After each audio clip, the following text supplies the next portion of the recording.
Kita pergi dah 5. Lalu kita masuk classroom. Kita masuk kelas Cikgu Mariana 3 Al-Fatih. Tadi cikgu ada bagi 3 teks tau. 3 pelajaran. Kita inilah yang cikgu suruh. Ialah info bahasa. Kawan-kawan nak tahu macam mana? Jom kita buat sama-sama. Kita tekan masa kini.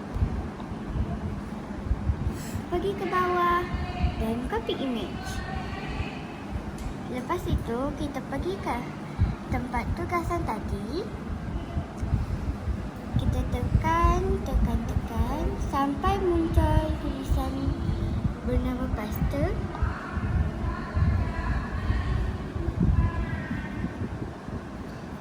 Ni dah ada poster dah ni. Paste. Ni dah ada paste.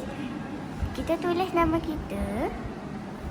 Nur Raisha Khairina. Ke bawah 3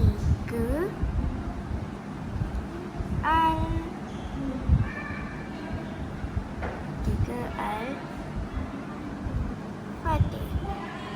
Kita pergi ke bawah. Kata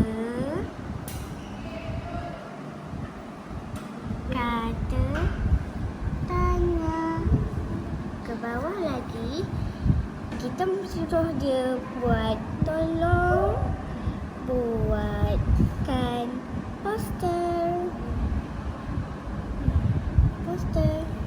Kalau sudah, kita tinggal hantar di ChatGPT. Dia tekan creating image. Tunggu ya kawan-kawan, nanti mesti muncul satu poster. Mikaela dah muncul dulu. Ni kerja poster saya. Dah cantik kan kawan-kawan? Tak sabarlah saya nak poster. Nak bentangkan